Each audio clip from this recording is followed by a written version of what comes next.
ya marhaban.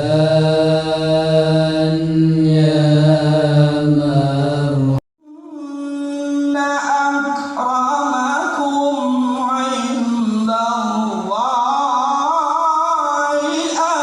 atqakum. Inna akramakum indallahi atqakum. Sesungguhnya kemuliaan kalian yaitu di sisi Allah. Yang Allah tahu adalah kemuliaan seseorang karena takwanya. Jadi nggak bisa kita ngaku orang bertakwa, saya paling bertakwa di Tanjung Priok umpama. Ada seorang santri nanya, kira-kira orang yang paling takwa ini di Tanjung Priok siapa kira-kira? Bang Awe. Masya Allah. Siapa kira-kira yang paling takwa? Ibadah cuman yaitu 5 waktu aja kadang-kadang itu Masya Allah di awal sholat, di awal waktu ngerjainnya dohor, di awal waktu asar. Luar biasa.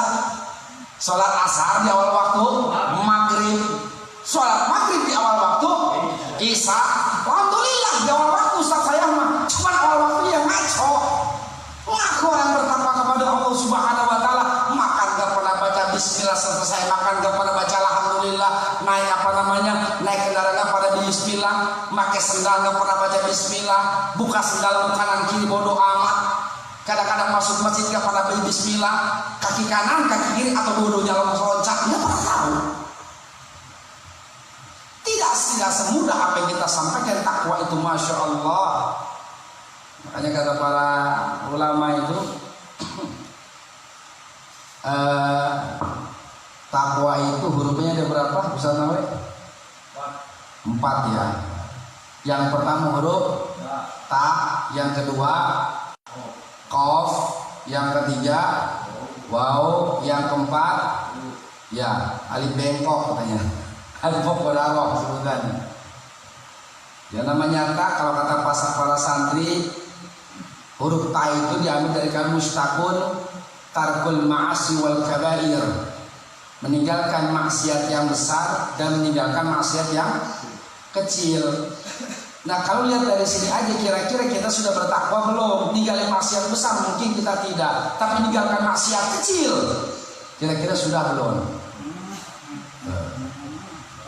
Zina enggak, ngerampok enggak, nipu enggak, ngorupsi enggak, ngadalin orang. Dosa-dosa kecil kadang-kadang gak kerasa tapi bisa menjadi dosa besar. Mana waktunya sholat azan dateng masih megang handphone aja tuh gak berhenti, apalagi yang suka main game. Main gamenya apa tuh yang suka ada kalimat lewat apa tuh? Apa tuh? Iya, saya suka dengar itu kadang lewat apaan sih itu? Emang lewat kemana emangnya? Oh, itu kadang-kadang begitu, ninggalin waktu seenaknya, sholat lewat segala macam, lewat sholat semuanya. Dianggapnya dosa kecil ya, tapi kalau seandainya sudah melewatkan daripada hal-hal jadi kewajiban Allah, yang kecil bisa menjadi dosa besar. Ngadu bako, santri masih doyan ngerokok nih, ngadu bako nih, Masya Allah ya. Iya, kadang-kadang kalau nggak ngomongin orang, kalau nggak sambil ngadu bako kayaknya nggak soheh banget itu. Ya, kira-kira ngadu bakonya itu jadi dosa apa enggak itu?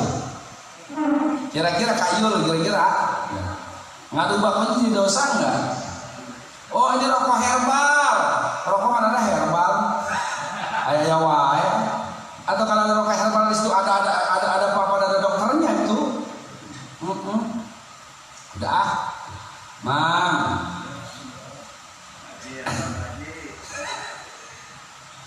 Berat takwa ini mah.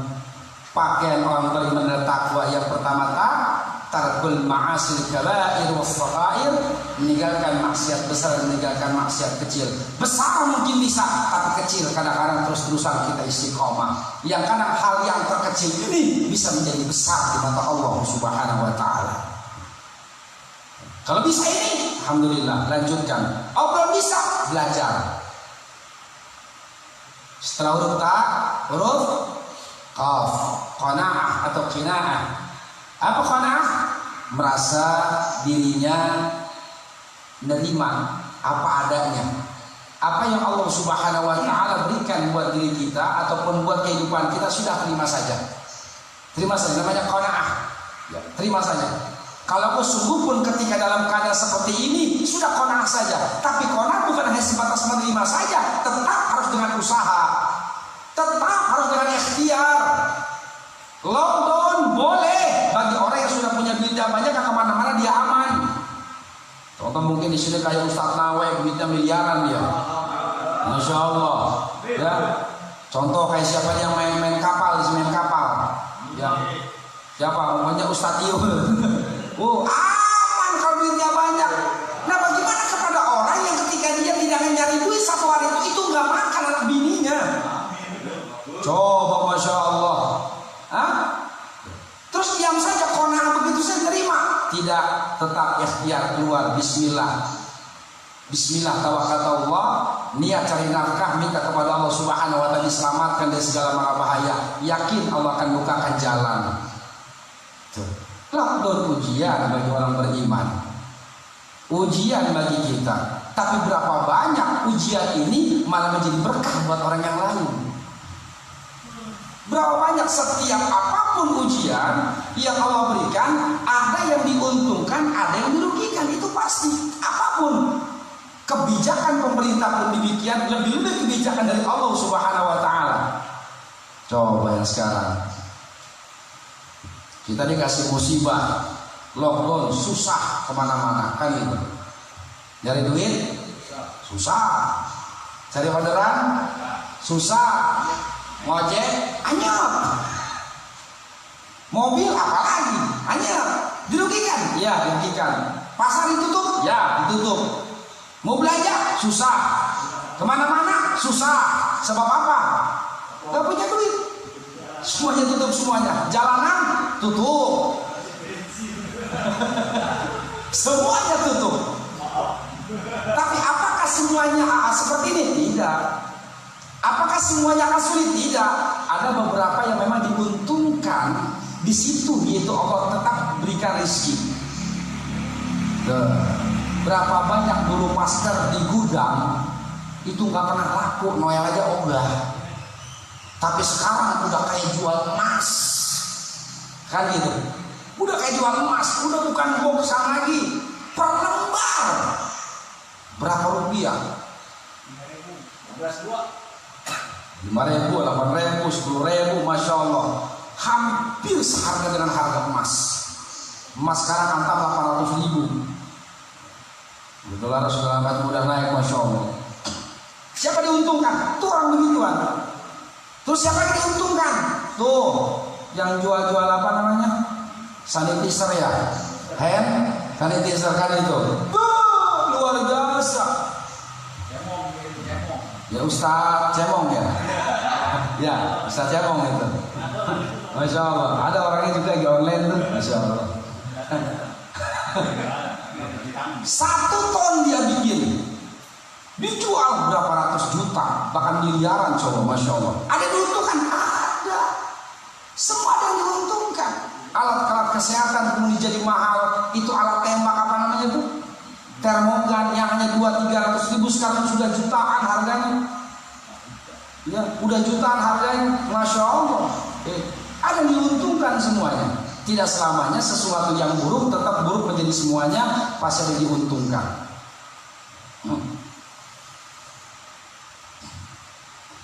Walibasul taqwa, pakaian orang beriman dan takwa kepada Allah Subhanahu wa taala. Qanaah mesti. Nerima nasib mesti, tapi jangan pernah yaitu kita berhenti untuk ikhtiar kepada Allah Subhanahu wa taala. I'malu fasayarallah, kata Allah Subhanahu wa taala. Teruslah berkarya, teruslah beramal, teruslah cari kerja, teruslah semangat. Fasayarallah, maka Allah akan yaitu berikan kemudahan. Yang membuat kita kadang-kadang sulit, kenapa? Karena diri kita menyatakan bahwasanya dengan adanya lockdown kita nggak bisa ngapa-ngapain, maka Allah ciptakan itu nggak bisa ngapa-ngapain buat diri kita. Modal sih ya. Siga yakin ke pangeran, wah sia teh mangsan. Tekahan dia iman. Tuh Ustaz gara-gara lockdown saya nggak bisa apa-apa.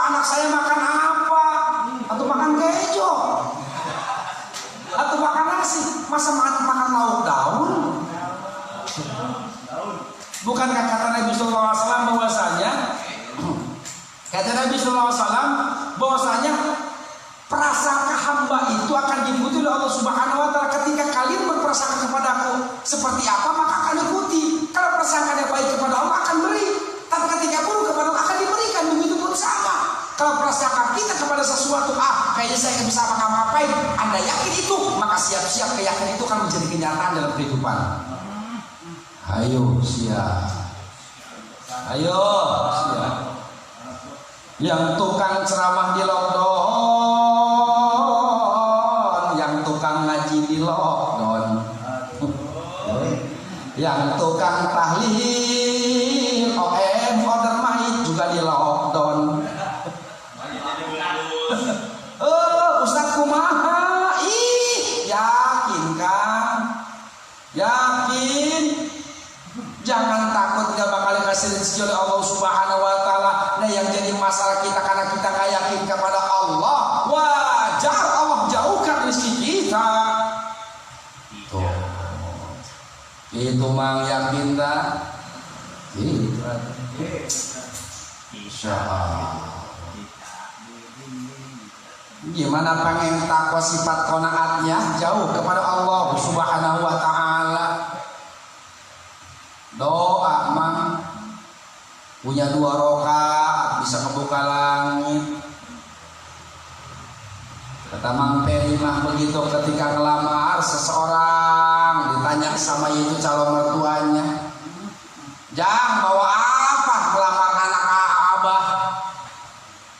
Yang sebelah mah bawa mobil, yang sebelah mah bawa harta. Ayo Jang bawa apa? Saya bawa sholat 2 rakaat bah. Wais. Maksudnya 2 rakaat fajar lebih baik daripada dunia sisinya. Ya salam. Masya Allah. Hei, itu gaya santri itu. Gaya santri ngeles, nggak gawean itu mah.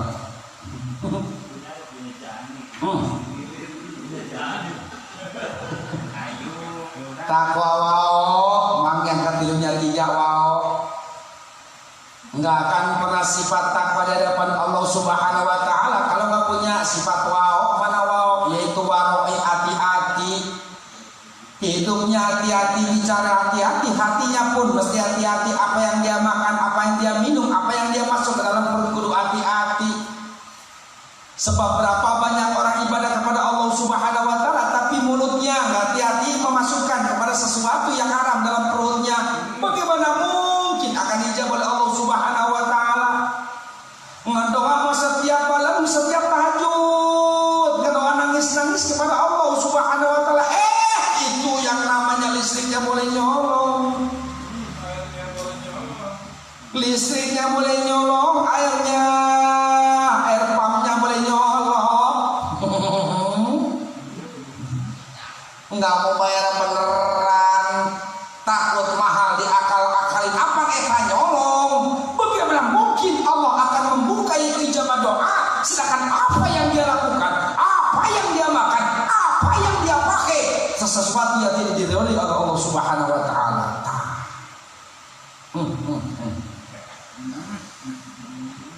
Baju yang dia pakai kredit nggak dibayar-bayar padahal mah duitnya banyak.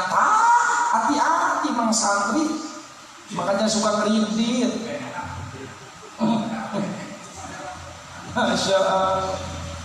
Bukan nggak boleh kredit, silakan kredit, tapi kadang-kadang penyakitnya orang yang ngalangi ibadah kepada Allah Subhanahu wa taala. Yang namanya utang mah kudu dibayar, mamang. Tah gitu. Ditagih kata kayu mah sampai di akhirat bakal diudak sia. Bakal diudak sia. Awwalu ma yas'aluhu yauma yafiha fil barzakh atau fil qabri wa wadain. Termasuk salah satu yaitu bagian-bagian pertama yang akan ditagih oleh Allah Subhanahu wa taala para malaikatnya ketika masuk kubur adalah masalah hutang. Aduh, di leasing saya banyak Ustaz, bodoh amat. Ayo. Ya. Bukan gak boleh ngutang atau ngutang mah boleh mama. Sepanjang bisa bayarnya, sepanjang jujur orang bayar utangnya, yang utangnya juga senang. Betul? Atau iya? Jangankan utang 1 juta, 2 juta, 1 miliar, 2 miliar, kalau bayarnya bener mah pasti yang ngutangin bakal dia itu ngasih lagi. Kang, ngutang berapa? Perusahaannya butuh berapa modalnya? 1 miliar, 2 miliar, 3 miliar, udah kita bagi hasil, pasti dikasih. Kenapa? Karena bener bayarnya, karena tanggung jawab. Lah ini mah kadang-kadang ada orang utang dikasih, bayarnya tar besok. Kadang-kadang galakan dia cicak di dinding. Ya Allah. Waroi sing hati-hati. Hati-hati lidah, hati-hati makanan yang kita makan, hati-hati pakaian yang kita pakai, hati-hati itu kendaraan kemana dipakainya. Karena setiap putaran kendaraan bakal ditanya itu kemana, udah arahnya ke majlis taklim apa ke majlis, jangan aneh. Itu kemana dipakai nyari ibadah, mencari nafkah yang halal apa nyari nafkah yang tidak halal, bakal ditanya oleh Allah Subhanahu wa taala. Alif terakhir adalah istiqamah. Alif dari istiqamah, karena istiqamah di sini wajib muqaddar, di sini bengkok. Kadang-kadang orang untuk istiqamah itu berat. Alif teh nangtung, alif teh berdiri. Karena alifnya muqaddar, kadang-kadang suka bengkok. Kadang-kadang pertamanya doang istiqamah, semangat, kesononya bengkok. Makanya sifat takwa kepada Allah Subhanahu wa taala tuh beratnya luar biasa, enggak gampang. Sehebat apapun ibadah kepada Allah Subhanahu wa taala itu orang ahli tahajud, ahli Quran, ahli hadis sekalipun enggak ada pernah berani mengatakan kalimat takwa. Sehingga Rasulullah SAW bertanya pada sahabatnya, "Ya Rasulullah, aina takwa? Ya Rasulullah, takwa di mana?" Rasulullah SAW menunjuk dadanya, "Huna, takwa itu di sini." Tidak pernah tahu seperti apa. Wazinatul hayat, dan pakaian orang beriman adalah rasa malu. Ini yang berat nih, rasa malu. Setidaknya rasa malu itu 4 dah. Pertama, malu ketika seandainya kita bicara berbohong di hadapan Allah Subhanahu wa taala. Yang kedua, malu bahwasanya kita tidak berilmu, jangan ngaku-ngaku banyak ilmu. Itu ciri orang bertakwa gitu, coy. Ciri orang beriman begitu. Kalau nggak punya ilmu, jangan ngaku pakai punya ilmu, coy. Bangga amat pengen disebut ustaz, bangga amat pengen disebut kiai, biar cium tangan dibulak-balikin. Ya Allah, malu sama Allah. Cuman pengen disebut ustaz, pengen disebut tuan guru, pengen disebut nyai. Berat. Kenapa? Malu kita kepada Allah Subhanahu wa taala. Kalau benar-benar kita tidak ngaji juga enggak, pasantren enggak, itu mempelajari guru-guru lain tidak, mengaku sebagai orang yang alim. Wah, ya Allah, ngerinya luar biasa. Hati-hati kejeblos. Sampai kata guru saya, "Jang, ntar ketika ujang pesantren kemudian lulus di tengah masyarakat, banyak orang yang akan yang berjalan di atas bara." Maksudnya apa, Bah? Orang di atas bara itu orang-orang pakai jubah, orang-orang pakai peci putih, semuanya hias kabarnya dengan aksesoris orang soleh. Maksudnya apa? Kesolehan tidak seberapa, tapi dia nginjak bara. Artinya apa? Artinya mampu mengeluarkan fatwa atau mampu memberikan hal-hal yang terbaik, tetapi kakinya tidak pernah dijaga dengan ilmunya kepada Allah Subhanahu wa taala. Tuh, awas mang santri, baru ngaji sakitab 2 kitab, selembar 2 lembar, udah nyala-nyalahin orang.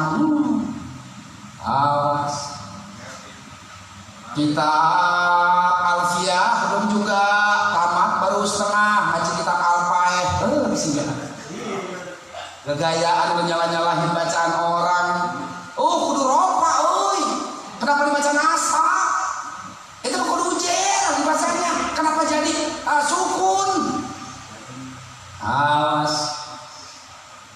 dengan gegayaan. Orang kalau sudah punya ilmu itu, para kiai-kiai itu terserah dia mau baca apa aja, orang punya dalilnya. Yo, kita baru ngaji jurumiyah udah gegayaan, nyari juru imah. Aduh, menjalankan MUI salah. Apalagi tuh? Oh, ini pokoknya ulama ini salah, yang benar mas saya. Lu baca kitab apa? Kitab kuning. Ah, udah juarnya kuning, kadang itu. Kitab apa? Jangan sembarangan. Berbeda pendapat itu boleh-boleh saja, tapi jangan suka menyalahkan satu dengan yang lainnya. Pernah baca hadis nggak? Ketika seorang hakim, kemudian dia menangani satu perkara. Kata Nabi Sallallahu Alaihi Wasallam, ketika seorang hakim memutuskan hukuman terhadap terdakwa, ketika itu benar, maka dia dapat 2 pahala dengan istihadnya. Tapi ketika menghukumkan salah, dia dapat 1 pahala, tetap berpahala orang berilmu itu. Lagi benarnya 2 pahala, lagi salahnya 1 pahala. Kenapa? Karena ada istihad. Dengan ilmu dia putuskan sesuatu hal, bukan dengan itu nafsu. Tetap dapat pahala. Dapat pahala. Ada kebaikan di dalamnya. Istiqomah berat, gak gampang.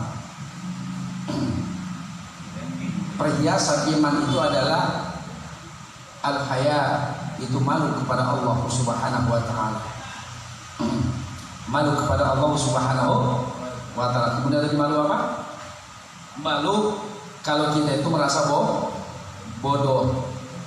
Orang yang pandai saja, orang pintar saja, sudah itu hafal ratusan hadis, bahkan ribuan hadis, bahkan hafal Quran aja, masih merasa itu bodoh dan malu di hadapan orang banyak.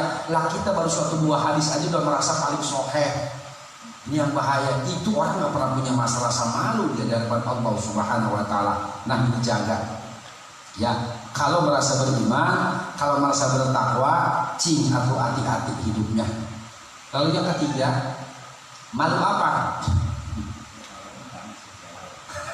Bukan malu bertanya sesat di jalan, mah bukan.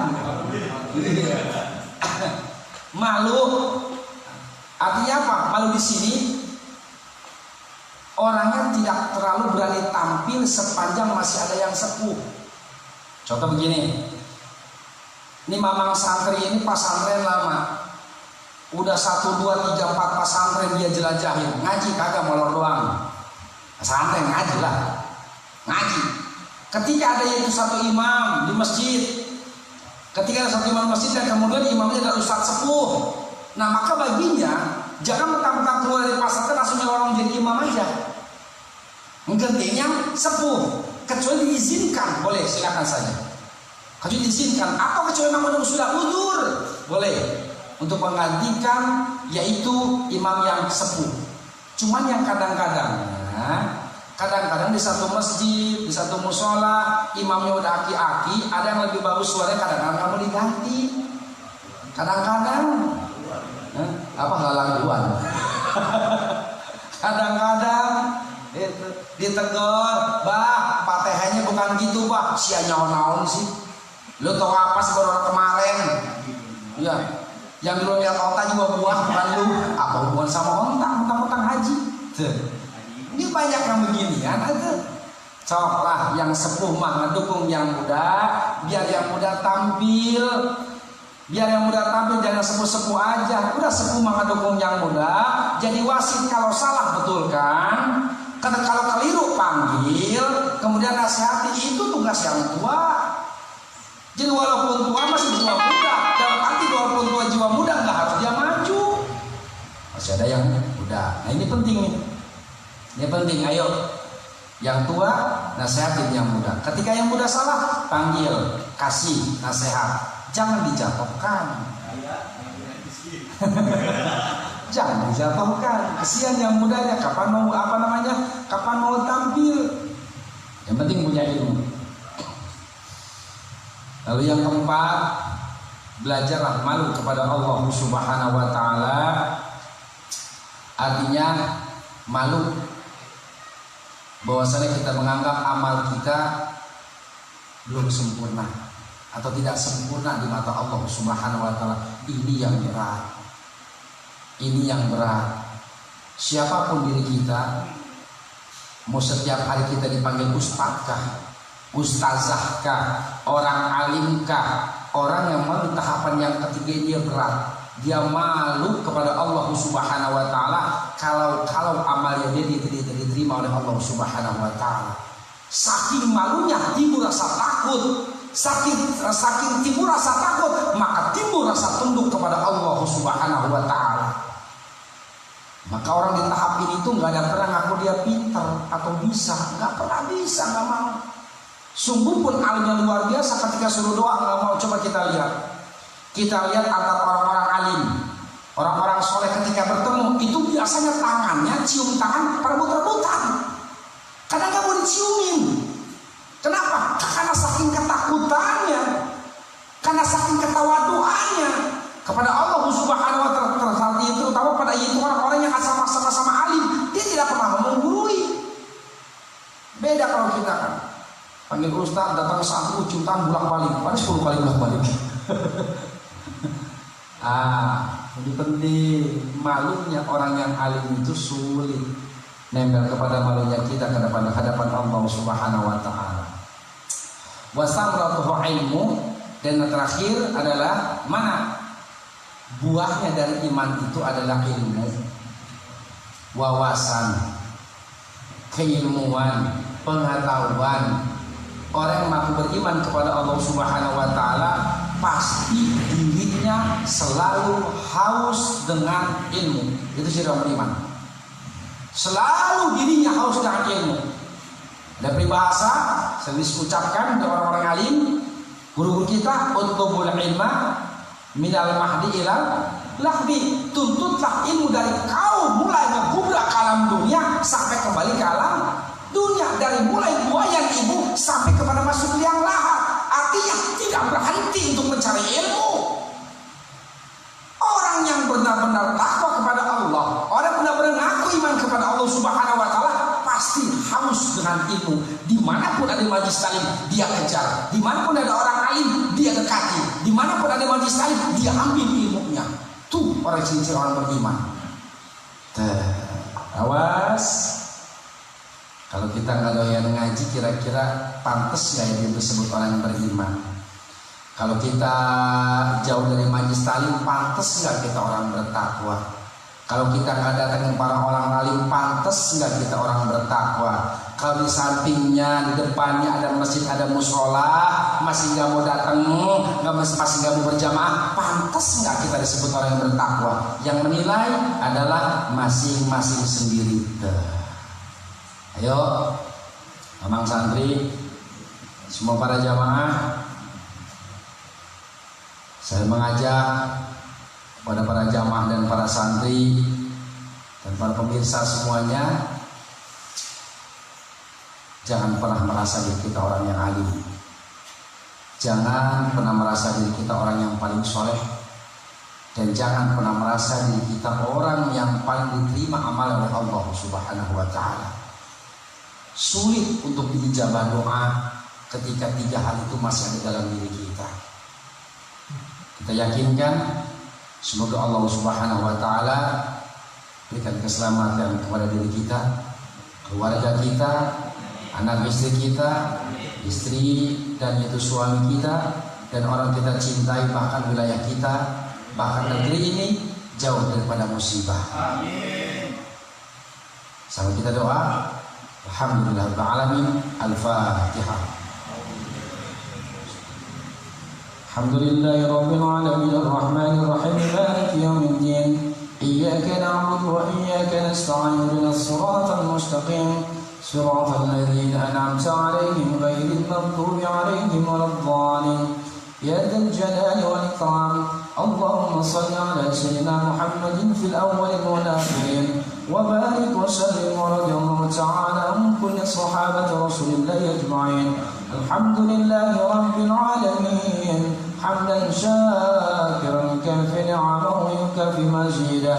يا ربنا لك الحمد كما ينبغي لجلال وجهك وجهك الكريم وعظيم سلطانك.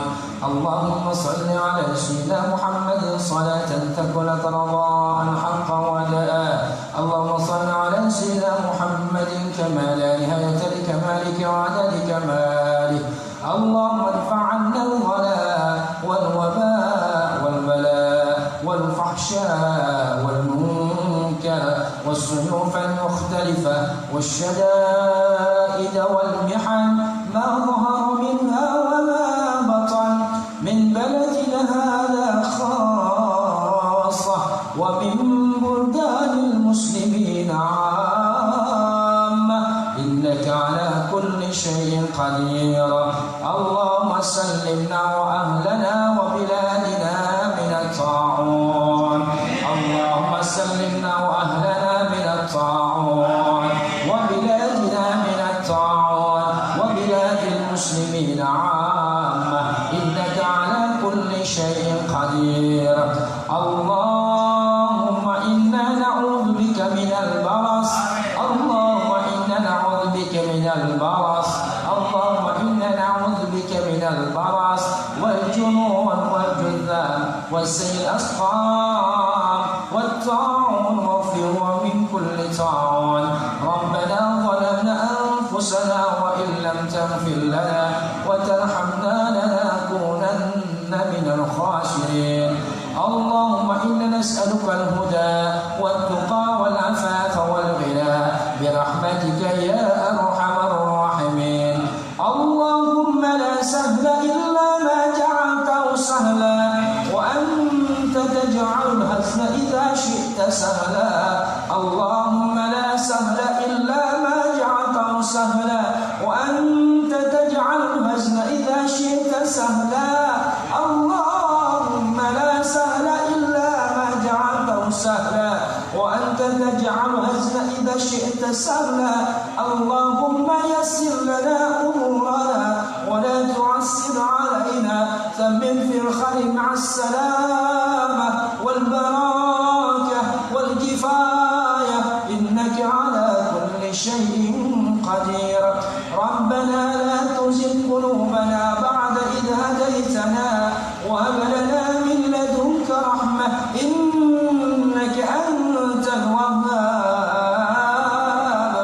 ربنا ظلمنا أنفسنا وإن لم تغفر لنا وترحمنا لنكونن من الخاسرين.